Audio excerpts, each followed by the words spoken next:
ಸ್ನೇಹಿತರೆ, ಇವತ್ತು ನಾವು ನೋಡ್ತಿರುವಂಥ ಸಿನಿಮಾ 2025ರಲ್ಲಿ ರಿಲೀಸ್ ಆಗಿರುವಂಥ ಥಗ್ ಲೈಫ್ ಎನ್ನುವ ಆ್ಯಕ್ಷನ್ ಸಿನಿಮಾ. ಈ ಸಿನಿಮಾನ ಒಂದು ಲೈನಲ್ಲಿ ಹೇಳಬೇಕಂದ್ರೆ, ಸಿನಿಮಾದ ಹೀರೋ ಶಕ್ತಿವೇಲ್ ತನ್ನ ಹೆಂಡತಿ ಮಗಳ ಜೊತೆ ಹ್ಯಾಪಿಯಿಂದ ಇರ್ತಾನೆ. ಶಕ್ತಿವೇಲ್ ತನ್ನ ಹೆಂಡತಿ ಅಲ್ಲದೆ ಒಂದು ಹುಡುಗಿಯನ್ನ ಕೂಡ ಇಟ್ಕೊಂಡಿರ್ತಾನೆ. ಇದು ಅಮರ್ಗೂ ಕೂಡ ಗೊತ್ತಿರುತ್ತೆ. ಅಮರ್ ಅವನ ಜೊತೆ ಇರುವವರ ಮಾತು ಕೇಳಿ ಶಕ್ತಿವೇಲನ್ನ ಕೂಡ ಕೊಲ್ತಾನೆ. ನೆಕ್ಸ್ಟ್ ಆ ಹುಡುಗಿನ ತನ್ನ ಹತ್ರ ಇಟ್ಕೊಂಡಿರ್ತಾನೆ. ಸರಿ, ಈ ಅಮರ್ ಯಾರು, ಅಲ್ಲದೆ ಆ ಶಕ್ತಿವೇಲನ್ನ ಸಾಯಿಸೋದಕ್ಕೆ ರೀಸನ್ ಏನು, ಶಕ್ತಿವೇಲ್ ಮತ್ತೆ ಜೀವಂತ ಬರ್ತಾನೆ ಅದು ಹೇಗೆ, ಮತ್ತೆ ಆ ಹುಡುಗಿ ಯಾರು ಅನ್ನೋದನ್ನ ಈ ಸಿನಿಮಾದಲ್ಲಿ ನೋಡೋಣ. ಸಿನಿಮಾ ಇಂಟ್ರೆಸ್ಟಿಂಗ್ ಆಗಿದೆ, ವಿಡಿಯೋನ ಕೊನೆ ತನಕ ನೋಡಿ. ಯಾರಾದರೂ ಫಸ್ಟ್ ಟೈಮ್ ನಮ್ಮ ವಿಡಿಯೋ ನೋಡ್ತಾ ಇದ್ರೆ ಈಗಲೇ ಒಂದು ಲೈಕ್ ಕೊಟ್ಟು ಸಬ್ಸ್ಕ್ರೈಬ್ ಆಗಿಬಿಡಿ. ಇದೇ ರೀತಿಯ ಹೊಸ ಹೊಸ ಸಿನಿಮಾಗಳನ್ನ ನಾನು ನಿಮ್ಮ ಮುಂದೆ ಕನ್ನಡದಲ್ಲಿ ತರ್ತಾ ಇರ್ತೀನಿ. ಸರಿ, ಸಿನಿಮಾನ ಸ್ಟಾರ್ಟ್ ಮಾಡೋಣ. ಇವನೇ ಸಿನಿಮಾದ ಹೀರೋ ಶಕ್ತಿವೇಲ್. ಇವನೇ ಈಗ ಸಿನಿಮಾದ ಸ್ಟೋರಿ ಹೇಳೋಕೆ ಸ್ಟಾರ್ಟ್ ಮಾಡ್ತಾನೆ. 1994 ನ್ಯೂ ಡೆಲ್ಲಿಯಲ್ಲಿ ಶಕ್ತಿವೇಲ್ ಮತ್ತೆ ಮಾಣಿಕನ್ ಇಬ್ರು ಒಂದು ಗ್ಯಾಂಗ್ ಆಗಿರ್ತಾರೆ. ಇನ್ನು ಇವನ ಹೆಸರು ಸದಾನಂದ್. ಈಗ ಇವರ ನಡುವೆ ಒಂದು ಜಗಳ ಆಗಿರುತ್ತೆ. ಸದಾನಂದ್ ದುಡ್ಡು ಕೊಡ್ತೀನಿ ಕಾಂಪ್ರೋ ಅಂತ ಹೇಳ್ತಾನೆ. ಅದೇ ಟೈಮಿಗೆ ಹೊರಗಡೆ ಪೊಲೀಸರು ಬರ್ತಾರೆ. ನೆಕ್ಸ್ಟ್ ಸದಾನಂದ್ ಹೊರಗೆ ಹೋಗಿ ಆ ಪೊಲೀಸರನ್ನ ಅವರನ್ನ ಎನ್ಕೌಂಟರ್ ಮಾಡಿ ಅಂತ ಹೇಳ್ತಾನೆ. ಇದನ್ನ ನೋಡಿದ ಶಕ್ತಿವೇಲ್ ಅವ್ರು ಕೂಡ ತಮ್ಮ ಹತ್ರ ಇರೋ ಗನ್ ತಗೊಂಡು ರೆಡಿ ಆಗ್ತಾರೆ. ಅದೇ ಟೈಮ್ಗೆ ಒಬ್ಬ ಪೇಪರ್ ಹಾಕೋನು ಅವರ ರೂಮ್ ಡೋರ್ ಬಡಿತಾನೆ. ಶಕ್ತಿವೇಲ್ ಕಡೆಯವನೊಬ್ಬ ಆ ಡೋರ್ಗೆ ಶೂಟ್ ಮಾಡ್ತಾನೆ. ಆ ಪೇಪರ್ ಹಾಕೋ ವ್ಯಕ್ತಿ ಅಲ್ಲೇ ಸತ್ ಬಿಡ್ತಾನೆ.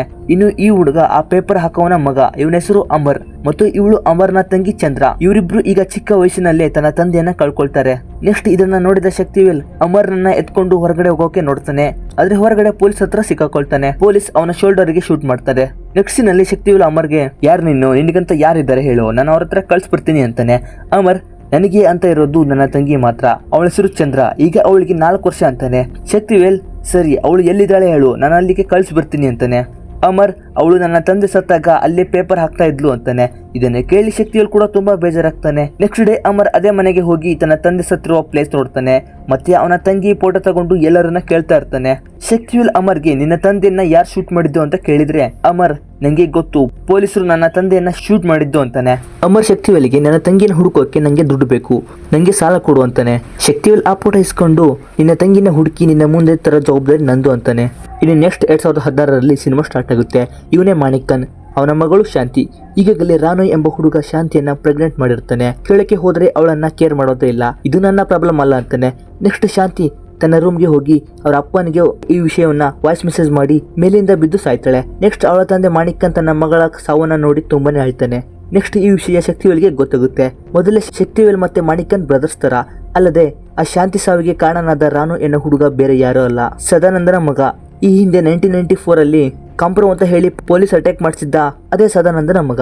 ಶಕ್ತಿವೇಲ್ ಸದಾನಂದಗೆ ಕಾಲ್ ಮಾಡಿ, ನಿನ್ನ ಮಗ ಸಾಯ್ತಾನೆ, ನಿನ್ನ ಕೈಲಿ ಆದ್ರೆ ಕಾಪಾಡ್ಕೋ ಅಂತ ಹೇಳ್ತಾನೆ. ಈ ಕಡೆ ಸದಾನಂದಂಗೆ ಏನ್ ಮಾಡಬೇಕು ಅಂತ ಭಯ ಆಗುತ್ತೆ. ನೆಕ್ಸ್ಟ್ ಸದಾನಂದ ಅವನ ಮಗ ರಾನುವನ್ನ ಬಾರ್ಡರ್ ಮೂಲಕ ಡೆಲ್ಲಿಯಿಂದ ಹೊರಗೆ ಕಳಿಸ್ತಾ ಇರ್ತಾನೆ. ಅಷ್ಟರಲ್ಲಿ ಒಂದು ಬಾರ್ಡರ್ ಸೆಕ್ಯೂರಿಟಿ ಫೋರ್ಸ್ ಬಂದು, ಇಲ್ಲಿ ಪ್ರೈವೇಟ್ ಗಾಡಿ ಅಲೋ ಇಲ್ಲ, ನಾವು ಅವನನ್ನ ಕರ್ಕೊಂಡು ಹೋಗ್ತೀವಿ ಅಂತ ಕರ್ಕೊಂಡು ಹೋಗ್ತಾರೆ. ರಾನು ಕೂಡ ಸರಿ ಆಯ್ತು ಅಂತ ಅವರ ಗಾಡಿ ಹತ್ತಾನೆ. ಈ ಕಡೆ ಸದಾನಂದಕ್ಕೆ ಕಾಲ್ ಮಾಡಿದ್ರೆ ಸದಾನಂದ, ಬಾರ್ಡರ್ ಸೆಕ್ಯೂರಿಟಿ MLA ಅವರು ನನ್ನ ಮುಂದೆ ಕೂತಿದ್ದಾರೆ ಅಂತ ಹೇಳ್ತಾನೆ. ಅಲ್ಲದೆ ಅವರಿಗೆ ಬೈತಾನೆ. ಅಂದ್ರೆ ಈಗ ರಾನುವನ್ನ ಕರ್ಕೊಂಡು ಹೋಗಿದ್ದು ಬೇರೆ ಯಾರಲ್ಲ, ಶಕ್ತಿವೇಲ್ ಕಡೆಯವರು. ಇವನೇ ಆ ಚಿಕ್ಕ ವಯಸ್ಸಿನ ಹುಡುಗ ಅಮರ್. ನೆಕ್ಸ್ಟ್ ಆ ಸದಾನಂದ ಕಡೆಯವರು ಇವರಿಂದನೇ ಬರ್ತಾರೆ. ಅಮರ್ ಅವರನ್ನ ಕಾರಲ್ಲಿ ಡಿಕ್ಕಿ ಹೊಡೆದು ಅವರು ಫಾಲೋ ಮಾಡದೆ ಇರೋ ರೀತಿ ಮಾಡ್ತಾನೆ. ನೆಕ್ಸ್ಟ್ ಸೀನಲ್ಲಿ ಸದಾನಂದ ಅಮರ್ ಹೇಳಿದ ಜಾಗಕ್ಕೆ ಬರ್ತಾನೆ. ರಾನು ಅನ್ನ ಕಟ್ಟಿ ಹಾಕಿರ್ತಾರೆ. ಸದಾನಂದ ಅವರಿಗೆ, ಸರಿ ಶಕ್ತಿವೇಲ್ಗೆ ಹೇಳ್ತೀನಿ, ಕೂತ್ಕೊಂಡು ಮಾತಾಡೋಣ ಅಂತಾನೆ. ನೆಕ್ಸ್ಟ್ ಶಕ್ತಿವೇಲ್ ಮತ್ತೆ ಮಾಣಿಕನ್ ಇಬ್ರು ಬರ್ತಾರೆ. ಸದಾನಂದ ಶಕ್ತಿವೇಲ್ಗೆ, ಅವನನ್ನ ಸಾಯಿಸ್ಬೇಡ, ಕಾಂಪ್ರೂ ಆಗೋಣ, ದಿಲ್ಲಿಗೆ ಮಾತಾಡೋಣ ಅಂತ ರಿಕ್ವೆಸ್ಟ್ ಮಾಡ್ತಾನೆ. ಶಕ್ತಿವೇಲ್ ರಾನುಗೆ, ಕಾಲೇಜಲ್ಲಿ ಡ್ರಗ್ಸ್ ಸಪ್ಲೈ ಮಾಡ್ತೀಯಾ, ಹುಡುಗಿರಿಗೆ ಮೋಸ ಮಾಡ್ತೀಯಾ ಅಂತ ಅವನ ಹಣೆಗೆ ಶೂಟ್ ಮಾಡ್ತಾನೆ. ಇನ್ನು ಇವನೇ ರಾನು ಬ್ರದರ್ ದೀಪಕ್. ಇನ್ನು ನೆಕ್ಸ್ಟ್ ಸೀನಲ್ಲಿ ಪೊಲೀಸರು ಶಕ್ತಿವೇಲನ್ನ ಅರೆಸ್ಟ್ ಮಾಡಕ್ಕೆ ಅಂತ ಮನೆಗೆ ಬಂದಿರ್ತಾರೆ. ಇವಳೇ ಶಕ್ತಿವೇಲ್ ಹೆಂಡತಿ ರಾಜಿ ಮತ್ತು ಇವನ ಮಗಳು ಮಂಗೈ. ಶಕ್ತಿವೇಲ್ ಅವನ ಹೆಂಡತಿಗೆ, ನಾನು ಇಲ್ಲಿ ಇದ್ರು ರಾಜನೇ, ಜೈಲಲ್ಲಿ ಇದ್ರು ರಾಜನೇ, ನೀನ್ ಅಳ್ಬೇಡ ಅಂತಾನೆ. ನೆಕ್ಸ್ಟ್ ಶಕ್ತಿವೇಲ್ ಅಮರ್ಗೆ ತನ್ನ ವಾಚ್ ಕೊಟ್ಟು, ನಾನು ಜೈಲಲ್ಲಿ ಇನ್ಚಾರ್ಜ್ ಆಗಿರ್ತೀನಿ, ನೀನು ಇಲ್ಲಿ ಇನ್ಚಾರ್ಜ್ ಆಗು ಅಂತಾನೆ. ಅಮರ್, ಅಣ್ಣ ನಿನ್ ಬಿಟ್ರೆ ಮಾಣಿಕನ್ ನೆಕ್ಸ್ಟ್ ಇದ್ದಾರೆ ಅಂತಾನೆ. ಶಕ್ತಿವೇಲ್, ಅವ್ನ್ ಬೇಡ ನೀನೇ ಆಗು ಅಂತಾನೆ. ನೆಕ್ಸ್ಟ್ ಶಕ್ತಿವೇಲ್ ಎಲ್ರಿಗೂ, ನಿಮಗೆ ಅಮರ್ ಇನ್ಚಾರ್ಜ್ ಆಗಿರ್ತಾನೆ ಅಂತಾನೆ. ಎಲ್ರು ಇದನ್ನ ಕೇಳಿ ಒಂದ್ಸಾರಿ ಶಾಕ್ ಆಗ್ಬಿಡ್ತಾರೆ. ಮಾಣಿಕನ್ ಕೂಡ ಶಾಕ್ ಆಗ್ತಾನೆ. ನೆಕ್ಸ್ಟ್ ಸೀನಲ್ಲಿ ಮಾಣಿಕನ್ ಶಕ್ತಿವೇಲ್ ಮೇಲೆ ಬೇಜಾರಾಗಿರ್ತಾನೆ. ಅವ್ನ್ ನಂಗೆ ಎಲ್ರು ಮುಂದೆ ಅವಮಾನ ಮಾಡಿದ ಅಂತಾನೆ. ಅಮರ್, ಅಣ್ಣ ನಾನ್ ಏನೇ ಮಾಡಿದ್ರು ನಿನ್ನ ಒಪ್ಪಿಗೆ ತಗೊಂಡೇ ಮಾಡ್ತೀನಿ ಬಿಡಿ ಅಂತ ಸಮಾಧಾನ ಮಾಡ್ತಾನೆ. ಇನ್ನು ನೆಕ್ಸ್ಟ್ ನಲ್ಲಿ ಇವಳ ಹೆಸರು ಇಂದ್ರಾಣಿ. ಇನ್ನು ಇವರ ಹೆಸರು ಪೇಚಿಯಮ್ಮ. ಇವಳು ಶಕ್ತಿವೇಲನ್ನ ನೋಡಕ್ಕೆ ಬಂದಿರ್ತಾಳೆ. ಶಕ್ತಿವೇಲ್ಗೆ ಜೈಲಲ್ಲಿ ಎಲ್ಲ ಫೆಸಿಲಿಟೀಸು ಸಿಗ್ತಾ ಇರುತ್ತೆ. ಇಂದ್ರಾಣಿ ಶಕ್ತಿವೇಲನ್ನ ನೋಡಿ ತುಂಬಾನೇ ಹ್ಯಾಪಿ ಆಗ್ತಾಳೆ. ಏನಂದ್ರೆ ಫ್ಲಾಶ್ ಬ್ಯಾಕ್ ಅಲ್ಲಿ ಶಕ್ತಿವೇಲ್ ಅಮರ್ನ ತಂಗಿ ಚಂದ್ರಳನ್ನ ಹುಡುಕೋಕೆ ಹೋದಾಗ ಮುಂಬೈ ಪಬ್ ಅಲ್ಲಿ ಈ ಇಂದ್ರಾಣಿ ಡ್ಯಾನ್ಸ್ ಮಾಡ್ತಾ ಇರ್ತಾಳೆ. ಆಗ ಶಕ್ತಿವೇಲ್ ನೀನಾ ಚಂದ್ರ ಅಂತ ಕೇಳಿದಾಗ ಇಂದ್ರಾಣಿ ಹೌದು ಅಂತಾಳೆ. ನಿಮ್ಮ ಅಣ್ಣನ ಹೆಸರು ಏನಂತ ಕೇಳ್ತಾನೆ. ನಿಂಗೆ ಅವಳೇ ಬೇಕಾ, ನಂಗೆ ಇಲ್ಲಿ ಇರೋಕೆ ಇಷ್ಟ ಇಲ್ಲ, ಕರ್ಕೊಂಡು ಹೋಗು ಅಂತಾಳೆ. ಆಗ ಶಕ್ತಿವೇಲ್ ಅವಳನ್ನ ಅಲ್ಲಿಂದ ಕರ್ಕೊಂಡು ಬಂದು ಪೇಚಿಯಮ್ಮನ ಜೊತೆ ಇಟ್ಟಿರ್ತಾನೆ. ಈಗ ಅದೇ ಇಂದ್ರಾಣಿ ಇವನನ್ನ ನೋಡಕ್ಕೆ ಬಂದಿರ್ತಾಳೆ. ಇಂದ್ರನಿಗೆ ಶಕ್ತಿವೇಲ್ ಕಂಡ್ರೆ ತುಂಬಾನೇ ಇಷ್ಟ ಇರುತ್ತೆ. ನೆಕ್ಸ್ಟ್ ಅವನನ್ನ ನೋಡಕ್ಕೆ ಬರ್ತಾ ಇರ್ತಾಳೆ. ಈ ಕಡೆ ಹೊರಗೆ ಶಕ್ತಿವೇಲ್ ಹೇಳಿದ ಹಾಗೇನೆ ಅಮರ್, ಮಾಣಿಕನ್, ಪತ್ರೋಸ್ ಇವರೆಲ್ಲರೂ ಕೆಲಸ ಮಾಡ್ತಾ ಇರ್ತಾರೆ. ನೆಕ್ಸ್ಟ್ ಅಲ್ಲಿ ಅಮರ್ ಮತ್ತೆ ಮಾಣಿಕನ್ ಆ ಸದಾನಂದ ಹತ್ರ ಬಂದು ಮೀಟ್ ಆಗಿ ಅವನ ಜೊತೆ ಡೀಲ್ಸ್ ಮಾತಾಡಿ ಕೈ ಜೋಡಿಸ್ತಾರೆ. ನೆಕ್ಸ್ಟ್ ಇದನ್ನ ಶಕ್ತಿವೇಲ್ಗೆ ಕೂಡ ಹೇಳ್ತಾರೆ. ಶಕ್ತಿವೇಲ್ ಇವರಿಗೆ ಬೈತಾನೆ, ಅವನು ನಮ್ಮ ಶತ್ರು, ಯಾರನ್ನ ಕೇಳಿ ಅವನ ಹತ್ರ ಹೋಗಿದ್ರಿ ಅಂತ ಬೈತಾನೆ. ಅಮರ್ ಅಣ್ಣ ಅವನೀಗ ಎಲೆಕ್ಷನ್ಗೆ ನಿಂತಿದ್ದಾನೆ, ಅವನಿಗೆ ನಮ್ಮ ಸಪೋರ್ಟ್ ಬೇಕಂತೆ, ಅವನ ಎಲ್ಲ ಕಾಂಟ್ರಾಕ್ಟ್ ಗಳನ್ನ ನಾವೇ ಮಾಡ್ಕೊಡ್ಬೇಕಂತೆ, 30% ಕಮಿಷನ್ ಕೊಡ್ತಾನೆ ಅಂತ ಹೇಳ್ತಾನೆ. ಶಕ್ತಿವೇಲ್ ಅವರಿಗೆ ಬೈತಾನೆ, ಮಾಣಿಕನಿಗೂ ಕೂಡ ಬೈತಾನೆ. ಮಾಣಿಕ ನಾನು ಇದರಲ್ಲಿ ಬರಲ್ಲ, ನೀವು ಏನಾದ್ರು ಮಾಡ್ಕೊಳ್ಳಿ ಅಂತ ಹೋಗ್ತಾ ಇರ್ತಾನೆ. ಅಲ್ಲದೆ ನನ್ನ ಮಗಳ ಸಾವಿಗೂ ಕೂಡ ನೀನೇ ಕಾರಣ, ಅವಳನ್ನ ನಾನು ಮದುವೆ ಮಾಡ್ತೀನಿ ಅಂದ್ರೆ ನೀನು ಅವಳನ್ನ ಕಾಲೇಜಿಗೆ ಕಳಿಸು ಅಂತ ಹೇಳಿದ್ದೆ, ಆದ್ರೆ ಅವಳು ನಿನ್ನಿಂದನೇ ಸತ್ತಿದ್ದು ಅಂತ ಹೇಳಿ ಹೋಗ್ತಾನೆ. ಶಕ್ತಿವೇಲ್ ಇದನ್ನ ಕೇಳಿ ತುಂಬಾನೇ ಬೇಜಾರಾಗ್ತಾನೆ. ಅಮರ್ಗೂ ಕೂಡ ಅದ್ರ ಬಗ್ಗೆ ಇನ್ನೊಂದ್ಸರಿ ಮಾತಾಡಿದ್ರೆ ಅಂತ ಬೈತಾನೆ. ನೆಕ್ಸ್ಟ್ ಶಕ್ತಿವೇಲ್ ಹೆಂಡತಿ ರಾಜಿ ಅಮರ್ಗೆ ಮಂಗೈ ಎಲ್ಲೂ ಕಾಣ್ತಿಲ್ಲ, ಆ ಶಿವಗುರು ಮಗ ನಾಗನಿಗೆ ಗೊತ್ತಿರುತ್ತೆ ಅಂತ ಹೇಳ್ತಾಳೆ.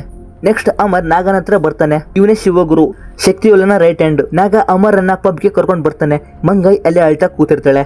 ನಾನು ಮನೆಗೆ ಬರಲ್ಲ ಅಂತ ಹೇಳ್ತಾಳೆ. ಅಮರ್ ನಾಗನನ್ನ ಕೇಳಿದ್ರೆ ನಾಗ ಅವಳನ್ನ ಲವ್ ಮಾಡ್ತಿರೋದನ್ನ ಹೇಳ್ತಾನೆ. ಅಮರ್ ಇದನ್ನ ಕೇಳಿ ಅವನನ್ನ ಸಾಯಿಸೋಕೆ ಹೋಗ್ತಾನೆ. ಮಂಗೈ ಅಮರ್ಗೆ ಅಣ್ಣ ಪ್ಲೀಸ್ ಅಪ್ಪನ ಜೊತೆ ನೀನೇ ಮಾತಾಡು, ನಮ್ಮ ಮದುವೆ ಮಾಡಿಸು ಅಂತಾಳೆ. ನೆಕ್ಸ್ಟಿನಲ್ಲಿ ಶಕ್ತಿವೇಲ್ ರಿಲೀಸ್ ಆಗ್ತಾನೆ. ಶಕ್ತಿವೇಲ್ ಅಮರ್ಗೆ ಸರಿ ಬೇಜಾರಾಗ್ಬೇಡ, ಆ ಸದಾನಂದ ಜೊತೆ ಡೀಲಿಂಗ್ಗೆ ಓಕೆ ಅಂತ ಹೇಳು ಅಂತಾನೆ. ಅಮರ್ ಅಣ್ಣ ನಾನು ಆಲ್ರೆಡಿ ಓಕೆ ಹೇಳಿದ್ದೀನಿ ಅಂತಾನೆ. ನೆಕ್ಸ್ಟ್ ಶಕ್ತಿವೇಲ್ ಇಂದ್ರಾಣಿ ಮನೆಗೆ ಬರ್ತಾನೆ. ಅವಳ ಹತ್ರನೇ ಇರ್ತಾನೆ. ಆಗಾಗ ಅವಳ ಮನೆಗೆ ಬರ್ತಾ ಇರ್ತಾನೆ. ಈ ವಿಷಯ ಅವನ ಹೆಂಡತಿ ರಾಜಿಗೂ ಕೂಡ ಗೊತ್ತಾಗಿರುತ್ತೆ. ನೆಕ್ಸ್ಟ್ ಶಕ್ತಿವೇಲ್ ತನ್ನ ಮನೆಗೆ ಬರ್ತಾನೆ. ಅಮರ್ಗೆ ರಾಜಿ ಎಲ್ಲಿ ಅಂತ ಕೇಳ್ತಾನೆ. ಅಮರ್ ಗೊತ್ತು ಹೇಳಲ್ಲ, ಅದಕ್ಕಿಂತ ಮುಂಚೆ ನಾನು ನಿನಗೆ ಏನೋ ಹೇಳಬೇಕು. ನಮ್ಮ ಶಿವಗುರು ಮಗ ನಾಗ ಮತ್ತೆ ನಮ್ಮ ಮಂಗೈ ಇಬ್ರು ಲವ್ ಮಾಡ್ತಾ ಇದ್ದಾರೆ, ಅವರನ್ನ ಮದುವೆ ಮಾಡಿಸ್ಬೇಕು ಅಂತಾನೆ. ನೆಕ್ಸ್ಟ್ ಶಕ್ತಿವೇಲ್ ರಾಜಿ ಹತ್ರ ಬರ್ತಾನೆ. ರಾಜಿ ಯಾರು ನೀವು, ನಂಗೆ ಗೊತ್ತಿಲ್ಲ, ನನ್ನ ತಾಳಿ ತೆಗೆದು ಬಹಳ ದಿನ ಆಯ್ತು ಅಂತಾಳೆ. ಯಾಕಂದ್ರೆ ಈಗಾಗಲೇ ರಾಜಿಗೆ ಇಂದ್ರಾಣಿ ಮತ್ತೆ ಶಕ್ತಿವೇಲ್ ನಡುವೆ ಇರುವ ಸಂಬಂಧ ಗೊತ್ತಾಗಿರುತ್ತೆ. ನೆಕ್ಸ್ಟ್ ರಾಜಿ ಶಕ್ತಿವೇಲನ್ನ ಎಮೋಷನಲ್ ಮಾತು ಕೇಳಿ ಕರೆಗೆ ಹೋಗ್ತಾಳೆ. ಮತ್ತೆ ನಾಗ ಮತ್ತೆ ಮಂಗೈ ಮದುವೆ ಕೂಡ ಇಬ್ರು ಒಪ್ಕೊಳ್ತಾರೆ. ನೆಕ್ಸ್ಟ್ ಡೇ ಇಂದ ಮದುವೆ ಸಮಾರಂಭ ಸ್ಟಾರ್ಟ್ ಆಗುತ್ತೆ.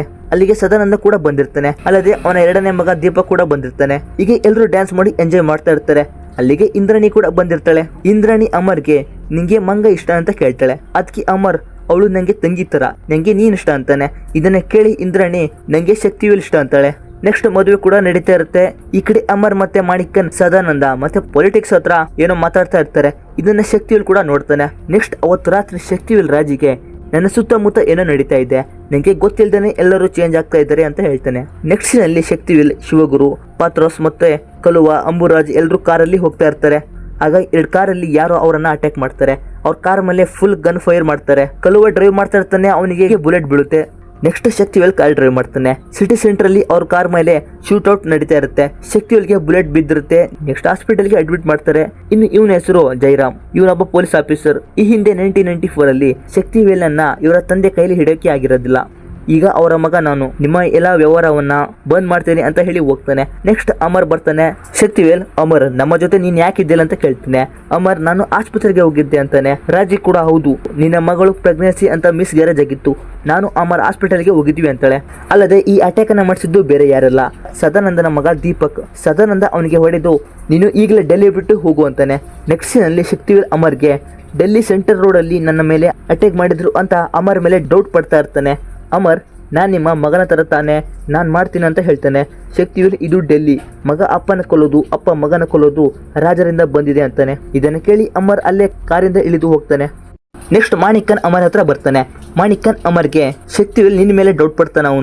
ಅವನಿಲ್ಲ ಅಂದ್ರೆ ಏನಾಯ್ತು, ನಾನು ಹಿಂಗಿದ್ದೀನಿ ಅಂತ ಅವನನ್ನ ಕರ್ಕೊಂಡು ಹೋಗ್ತಾನೆ. ಮಾಣಿಕನ್ ಈ ಗ್ಯಾಂಗ್ ನಾನು ಹುಟ್ಟಾಕಿದ್ದು, ಆದ್ರೆ ಅದು ಈಗ ಶಕ್ತಿವೇಲ್ ಗ್ಯಾಂಗ್ ಅಂತ ಆಗಿದೆ ಅಂತಾನೆ. ನೆಕ್ಸ್ಟ್ ನಿನ್ನ ತಂದೆಯನ್ನ ಸಾಯಿಸಿದ್ದು ಯಾರಂತ ಕೇಳ್ತಾನೆ. ಅದಕ್ಕೆ ಅಮರ್ ಪೊಲೀಸರು ಅಂತಾನೆ. ಅಲ್ಲೇ ಇದ್ದ ಅಂಬುರಾಜ್ ಶಕ್ತಿವೇಲ್ ನಿನ್ನ ತಂದೆಯನ್ನ ಶೂಟ್ ಮಾಡಿ ಕೊಂದಿದ್ದು ಅಂತಾನೆ. ಇದನ್ನು ಕೇಳಿ ಅಮರ್ ಶಕ್ತಿವೇಲ್ ಮೇಲೆ ಇನ್ನೂ ಮತ್ತಷ್ಟು ಕೋಪ ಬರುತ್ತೆ. ನೆಕ್ಸ್ಟ್ ಈ ಕಡೆ ಶಕ್ತಿವೇಲ್ ಹಾಲಿಡೇಸ್ಗೆ ನೇಪಾಳಿಗೆ ಅಂತ ಹೋಗ್ತಾ ಇರ್ತಾನೆ. ರಾಜಿಗೆ ನಾನು ಬಂದ ಮೇಲೆ ನಾವಿಬ್ರು ಕಾಶಿಗೆ ಹೋಗೋಣ ಅಂತಾನೆ. ನೆಕ್ಸ್ಟ್ ಶಕ್ತಿವೇಲ್ ನೇಪಾಳಿಗೆ ಬರ್ತಾನೆ. ಅವನ ಜೊತೆ ಮಾಣಿಕನ್, ಪತ್ರೋಸ್, ಅಂಬುರಾಜ್, ಕಲುವ ಕೂಡ ಬಂದಿರ್ತಾರೆ. ಹಾಗೆ ಹೋಗ್ತಿರುವಾಗ ರೆಸ್ಟ್ಗೆ ಅಂತ ಸ್ಟಾಪ್ ಮಾಡ್ತಾರೆ. ಶಕ್ತಿವೇಲ್ ಅಲ್ಲೇ ಒಂದು ಪ್ಲೇಸ್ ಅನ್ನ ನೋಡಿ ಮುಂದೆ ಹೋಗಿ ನಿಲ್ತಾನೆ. ನೆಕ್ಸ್ಟ್ ಆ 4 ಜನ ಶಕ್ತಿವೇಲನ್ನ ಸಾಯಿಸೋಕೆ ಪ್ಲಾನ್ ಹಾಕಿರ್ತಾರೆ. ಕಲುವ ಶಕ್ತಿವೇಲನಿಗೆ ಶೂಟ್ ಮಾಡೋಕ್ಕೆ ಅಂತ ಹೋಗ್ತಾನೆ, ಆದ್ರೆ ಅವನ ಕೈಲಿ ಆಗೋದಿಲ್ಲ. ಸುಮ್ಮನೆ ಭಯ ಪಡ್ತಾ ನಿಂತಿರ್ತಾನೆ. ಶಕ್ತಿವೇಲ್ ಅವನಿಗೆ ಹೊಡೆದು ಪತ್ರೋಸ್ ಜೊತೆಗೆ ಫೈಟ್ ಮಾಡ್ತಾನೆ. ಪತ್ರೋಸ್ ಮತ್ತೆ ಅಂಬುರಾಜ್ ಶಕ್ತಿವೇಲ್ಗೆ ಶೂಟ್ ಮಾಡ್ತಾರೆ. ನೆಕ್ಸ್ಟ್ ಅಲ್ಲಿಗೆ ಅಮರ್ ಕೂಡ ಬರ್ತಾನೆ. ಶಕ್ತಿವೇಲ್ ಇವನನ್ನ ನೋಡಿ ತುಂಬಾನೇ ಬೇಜಾರಾಗ್ತಾನೆ. ಅಮರ್ ಶಕ್ತಿವೇಲನ್ನ ಅಲ್ಲಿಂದ ಎತ್ತಿ ಕೆಳಗೆ ಬಿಸಾಕ್ತಾನೆ. ನೆಕ್ಸ್ಟ್ ಅಮರ್ ಇಂದ್ರಾಣಿ ಹತ್ರ ಹೋಗಿ ಅವಳನ್ನ ತನ್ನ ಜೊತೆಗೆ ಕರ್ಕೊಂಡು ಹೋಗ್ತಾನೆ. ಅಮರ್ ಅವರ ಎಲ್ಲ ಜನರಿಗೂ ನಾನೇ ಶಕ್ತಿವೇಲನ್ನ ಕೊಂದಿದ್ದು, ಇನ್ ಮುಂದೆ ನಾನೇ ನಿಮ್ಗೆಲ್ಲರಿಗೂ ಶಕ್ತಿವೇಲ್ ಅಂತಾನೆ. ಈ ಕಡೆ ಶಕ್ತಿವೇಲ್ಗೆ ಹೆಸರಾಗ್ತಾನೆ. ಅವನಿಗೆ ಬುಲೆಟ್ ಬಿದ್ರು ಅವನು ಸತ್ತಿರೋದಿಲ್ಲ. ಶಕ್ತಿವೇಲ್ ತನ್ನ ಬಾಡಿಲಿ ಬಿದ್ದಿರೋ ಬುಲೆಟ್ ಅನ್ನ ಹೊರಗೆ ತಕ್ಕೊಳ್ತಾನೆ. ಸುಮಾರು 2-3 ದಿನ ಅಲ್ಲೇ ಹಿಮದಲ್ಲಿ ದಿನಗಳನ್ನ ಕಳೀತಾನೆ. ನೆಕ್ಸ್ಟ್ ಅಲ್ಲಿನ ನೇಪಾಳಿಯ ಬುದ್ಧ ಜನರು ಅವನ್ನ ಕಾಪಾಡ್ತಾರೆ. 2 ವರ್ಷದ ನಂತರ ಶಕ್ತಿವೇಲ್ ಮತ್ತೆ ರಿಟರ್ನ್ ಡೆಲ್ಲಿಗೆ ಬರ್ತಾನೆ. ಈ ವಿಷಯ ಕಲುಗೂ ಕೂಡ ಗೊತ್ತಾಗುತ್ತೆ. ತುಂಬಾನೇ ಶಾಕ್ ಆಗ್ತಾನೆ. ನೆಕ್ಸ್ಟ್ ಈ ಕಡೆ ಎಲ್ಲ ಮಂಗಳಮುಖಿಯರು ಅಂಬುರಾಜ್ ಸತ್ತಿದ್ದಾನೆ ಅಂತ ಫೋಟೋನ ಇಟ್ಕೊಂಡು ಅಂಬುರಾಜ್ ಮನೆ ಮುಂದೆ ಬಂದಿರ್ತಾರೆ. ಇದನ್ನ ನೋಡಿ ಅಂಬುರಾಜ್ಗೂ ಕೂಡ ಭಯ ಆಗುತ್ತೆ. ಇನ್ನು ಇವಳ ಹೆಸರು ಅನ್ನ, ಇವಳೊಬ್ಳು ಡಾಕ್ಟರ್, ಇವಳು ಪೊಲೀಸ್ ಜಯರಾಮನ ಹೆಂಡತಿ. ಈಗಾಗಲೇ ಇವರು ಡಿವೋರ್ಸ್ ತಗೊಂಡಿರ್ತಾರೆ. ನೆಕ್ಸ್ಟ್ ಅಂಬುರಾಜ್ ಕಲುವಿಗೆ ಫೋನ್ ಮಾಡಿ ಹೆಲಿಕಾಪ್ಟರ್ ತಗೊಂಡ್ ಬಾ, ಗೋವಾಗೆ ಹೋಗೋಣ ಅಂತಾನೆ. ಈಗಾಗಲೇ ಮಾಣಿಕನ್ ಗೋವಾದಲ್ಲಿ ಕೆಸಿನೋ ಗೇಮ್ ಅಲ್ಲಿ ಫುಲ್ ರಿಚ್ ಆಗಿರ್ತಾನೆ. ಅವನಿಗೂ ಕೂಡ ಶಕ್ತಿವೇಲ್ ಮತ್ತೆ ಬಂದಿರೋ ವಿಷಯ ಗೊತ್ತಾಗುತ್ತೆ. ಶಕ್ತಿವೇಲ್ ಹೆಲಿಪ್ಯಾಡ್ ಹತ್ರ ಬರ್ತಾ ಇರ್ತಾನೆ. ಕಲುವ ಹೆಲಿಕಾಪ್ಟರ್ ತಗೊಂಡು ಬರ್ತಾನೆ. ಅಷ್ಟರಲ್ಲಿ ಶಕ್ತಿವೇಲ್ ಬಂದು ಅಂಬುರಾಜನ್ನ ಸಾಯಿಸ್ತಾನೆ. ಕಲುವನೇ ಶಕ್ತಿವೇಲ್ಗೆ ಗನ್ ಕೊಟ್ಟು ಶೂಟ್ ಮಾಡು ಅಂತಾನೆ. ಶಕ್ತಿವೇಲ್ ಶೂಟ್ ಮಾಡಲ್ಲ, ಅವನಿಗೆ ಹೊಡಿತಾನೆ. ಯಾಕಂದ್ರೆ ಅವತ್ತು ಕಲುವ ಅವನಿಗೆ ಶೂಟ್ ಮಾಡೋ ಸಮಯ ಇದ್ರೂ ಕೂಡ ಅವನು ಸುಮ್ಮನೆ ಅಳ್ತಾ ನಿಂತಿರ್ತಾನೆ. ನೆಕ್ಸ್ಟ್ ಅಂಬುರಾಜ್ ಸತ್ತಿರೋ ವಿಷಯ ಅಮರ್ ಮತ್ತೆ ಮಾಣಿಕನ್ಗೂ ಕೂಡ ಗೊತ್ತಾಗುತ್ತೆ. ಅಮರ್ ನನ್ನ ಕೈಲಿ ಮತ್ತೆ ಏನು ಮಾಡೋಕ್ಕಾಗಲ್ಲ, ಪತ್ರೋಸ್ಗೆ ಹೇಳಿದ್ದೀನಿ ಅಂತಾನೆ. ನೆಕ್ಸ್ಟ್ ಅವತ್ತು ರಾತ್ರಿ ರೈಲ್ವೆ ಸ್ಟೇಷನ್ ಅಲ್ಲಿ ಪತ್ರೋಸ್ ಅವನ ಮೇಲೆ ಅಟ್ಯಾಕ್ ಮಾಡ್ತಾರೆ. ಶಕ್ತಿವೇಲ್ ಪತ್ರೋಸ್ನನ್ನು ಕೂಡ ಸಾಯಿಸ್ತಾನೆ. ನೆಕ್ಸ್ಟ್ ಕಲುವ ಶಕ್ತಿವೇಲನ್ನ ಅವನ ಹೆಂಡತಿ ರಾಜಿ ಹತ್ರ ಕರ್ಕೊಂಡು ಹೋಗ್ತಾ ಇರ್ತಾನೆ. ಅವಳೀಗ ನಾಗ ಮತ್ತೆ ಶಿವಗುರು ಮನೇಲಿ ಇರ್ತಾಳೆ. ಮಂಗೈ ರಾಜಿನ ನೋಡ್ಕೊಂತ ಇರ್ತಾಳೆ. ಏನಂದ್ರೆ ಈಗಾಗಲೇ ರಾಜಿಗೆ ಆಕ್ಸಿಡೆಂಟ್ ಆಗಿ ಅವಳಿಗೆ ನೆನಪಿನ ಶಕ್ತಿ ಹೋಗಿರುತ್ತೆ. ನೆಕ್ಸ್ಟ್ ನಲ್ಲಿ ಶಕ್ತಿವೇಲ್ ಶಿವಗುರು ಮನೆಗೆ ಬರ್ತಾನೆ. ಮಂಗೈ ಅವಳ ಅಪ್ಪನನ್ನ ನೋಡಿ ತುಂಬಾನೇ ಅಳ್ತಾಳೆ. ಅವಳಿಗೆ ಮಗು ಕೂಡ ಆಗಿರುತ್ತೆ. ಅವನ ಹೆಸರು ಕೂಡ ಶಕ್ತಿವೇಲ್. ಈಗಾಗಲೇ ರಾಜಿಗೆ ಬ್ರೈನ್ ಸರ್ಜರಿ ಆಗಿರುತ್ತೆ. ನೆನಪಿನ ಶಕ್ತಿ ಇರೋದಿಲ್ಲ. ನೆಕ್ಸ್ಟ್ ಶಕ್ತಿವೇಲ್ ಅವಳ ಹತ್ರ ಬಂದ್ರೆ ಅವಳು ಯಾರೇನು, ಹತ್ರ ಬಂದ್ರೆ ಚಿರ್ತೀನಿ ಅಂತ ಇರ್ತಾಳೆ. ಶಕ್ತಿವೇಲ್ ಇದನ್ನ ಕೇಳಿ ತುಂಬಾನೇ ಅಳ್ತಾನೆ. ಅವನ ಹೆಂಡತಿ ಜೀವ ಸುಮ್ನೆ ಹೋಗ್ತಾ ಇರ್ತಾಳೆ. ನೆಕ್ಸ್ಟ್ ಇದನ್ನ ನೋಡಿ ಶಕ್ತಿವೇಲ್ ಮಾಣಿಕನ್ ಮತ್ತೆ ಅಮರ್ನನ್ನ ಕೊಲ್ಲಕ್ಕೆ ರೆಡಿ ಆಗ್ತಾನೆ. ಈ ಕಡೆ ಅಮರ್ ಮತ್ತೆ ಮಾಣಿಕನ್ ತುಂಬಾನೇ ಹೆದರ್ತಾ ಇರ್ತಾರೆ. ನೆಕ್ಸ್ಟ್ ಶಕ್ತಿವೇಲ್ ಪೇಚಿಯಮ್ಮನ ಹತ್ರ ಬಂದು ಇಂದ್ರಾಣಿ ಬಗ್ಗೆ ಕೇಳ್ತಾನೆ. ನೆಕ್ಸ್ಟ್ ಅವಳು ಅಮರ್ ಜೊತೆ ಗೋವಾದಲ್ಲಿ ಇರೋದು ಗೊತ್ತಾಗುತ್ತೆ. ಇನ್ನೇನು ಹೋಗ್ಬೇಕು ಅನ್ನೋಷ್ಟರಲ್ಲಿ ಪೊಲೀಸರು ಶಕ್ತಿವೇಲನ್ನ ಅರೆಸ್ಟ್ ಮಾಡ್ತಾರೆ. ಜಯರಾಮ್ ಶಕ್ತಿವೇಲ್ಗೆ ಈಗ ನಿನ್ನ ಆಟ ಮುಗೀತು, ನಂಗೆ ಅಮರ್, ಮಾಣಿಕನ್, ಸದಾನಂದ ಎಲ್ರು ಬೇಕು ಅಂತಾನೆ. ಶಕ್ತಿವೇಲ್ ಸರ್ ನಂಗೆ 48 ಅವರ್ಸ್ ಟೈಮ್ ಕೊಡಿ, ಅವರನ್ನ ನಿಮ್ ಮುಂದೆ ತರ್ತೀನಿ ಅಂತ ಹೇಳ್ತಾನೆ. ಜಯರಾಮ್ ಕೂಡ ಸರಿ ಆಯ್ತು ಅಂತ ಅವನನ್ನ ಕಳಿಸ್ತಾನೆ. ನೆಕ್ಸ್ಟ್ ಈ ಕಡೆ ಡೆಲ್ಲಿಯಲ್ಲಿ ಸದಾನಂದ ಡೆತ್ ಆಗಿರ್ತಾನೆ. ಈ ವಿಷಯ ಗೊತ್ತಾದ ಅವನ 2ನೇ ಮಗ ದೀಪಕ್ ಕೂಡ ಇನ್ನು ನನ್ನ ತಮ್ಮ ರಾನು ಸಾವಿಗೆ ಕಾರಣರಾದ ಆ ಅಮರ್ ಮತ್ತೆ ಶಕ್ತಿವೇಲನ್ನ ಸಾಯಿಸಬೇಕು ಅಂತಾನೆ. ಈ ಕಡೆ ಮಾಣಿಕನ್ ಕೆಸಿನೋ ಬಿಸ್ನೆಸ್ ಮಾಡ್ತಾ ಇರ್ತಾನೆ. ಶಕ್ತಿವೇಲ್ ಅವನಿಗೆ ಕಾಲ್ ಮಾಡಿ ಫುಲ್ ಭಯಪಡಿಸ್ತಾನೆ. ನೆಕ್ಸ್ಟ್ ಮಾಣಿಕನ್ ಅಮರ್ಗೆ ಕಾಲ್ ಮಾಡಿ ಮಾತಾಡ್ತಾ ಕಾರಲ್ಲಿ ಹೋಗ್ತಿರುವಾಗ ಶಕ್ತಿವೇಲ್ ಅದೇ ಕಾರಲ್ಲಿ ಕೂತಿರ್ತಾನೆ. ಅವನಿಗೆ ಗನ್ ತೋರಿಸಿ ಬ್ರದರ್ ಅಂತಾನೆ ನನ್ನನ್ನ ಸಾಯಿಸೋಕೆ ಸ್ಕೆಚ್ ಆಗ್ತೀಯ ಅಂತ ಅವನನ್ನ ಕೂಡ ಶೂಟ್ ಮಾಡಿ ಸಾಯಿಸ್ತಾನೆ. ನೆಕ್ಸ್ಟ್ ನಲ್ಲಿ ಅಮರ್ ಕಲುವನನ್ನ ಹಿಡ್ಕೊಳ್ತಾನೆ. ಶಕ್ತಿವೇಲ್ ಈಗಾಗಲೇ ಎಲ್ಲರನ್ನು ಸಾಯಿಸಿದ್ದಾನೆ. ಈಗ ನೆಕ್ಸ್ಟ್ ನಾನೇ, ಆದ್ರೆ ಅವನು ನಿನ್ನನ್ನ ಯಾಕೆ ಕೊಂದಿಲ್ಲ ಅಂತ ಅಮರ್ ಕಲುವನನ್ನ ಶೂಟ್ ಮಾಡಿ ಸಾಯಿಸ್ತಾನೆ. ನೆಕ್ಸ್ಟ್ ಅಮರ್ ಮನೆಗೆ ಬಂದು ಇಂದ್ರಾಣಿಗೆ ಬೇಗ ಇಲ್ಲಿಂದ ಹೊರಡಬೇಕು, ರೆಡಿ ಆಗು ಅಂತಾನೆ. ಈ ಕಡೆ ಹೊರಗೆ ದೀಪಕ್ ಕಡೆಯವರು ಅವರ ಮನೆಗೆ ಬಾಂಬ್ ಫಿಕ್ಸ್ ಮಾಡಕ್ಕೆ ಬಂದಿರ್ತಾರೆ. ಅಷ್ಟರಲ್ಲಿ ಇಂದ್ರಾಣಿಗೆ ಕಾಲ್ ಬರುತ್ತೆ. ನೋಡಿದ್ರೆ ಶಕ್ತಿವೇಲ್ ಕಾಲ್ ಮಾಡಿರ್ತಾನೆ. ಅವನ ಧ್ವನಿ ಕೇಳಿ ಇಂದ್ರಾಣಿ ತುಂಬಾನೇ ಎಮೋಷನಲ್ ಆಗ್ತಾಳೆ. ಶಕ್ತಿವೇಲ್ ಇಂದ್ರಾಣಿಗೆ ನಾನು ಹೊರಗಡೆ ಇದ್ದೀನಿ, ಹೊರಗೆ ಬಾ ಅಂತಾನೆ. ಅಮರ್ ಇಂದ್ರಾಣಿಗೆ ಹೋಗೋಣ ಬಾ ಅಂತಾನೆ. ನಾನು ಎಲ್ಲಿ ಬರಲ್ಲ, ನೀನು ಹೋಗು ಅಂತಾಳೆ. ಅಮರ್ ಮನೆ ಹಿಂದೆ ವೆಹಿಕಲ್ ನಲ್ಲಿ ಹೋಗ್ತಾ ಇರ್ತಾನೆ. ದೀಪಕ್ ಕಡೆಯವರು ಅಮರ್ ಮನೇಲಿ ಇದ್ದಾನೆ ಅಂತ ಬಾಂಬ್ ಬ್ಲಾಸ್ಟ್ ಮಾಡ್ತಾರೆ.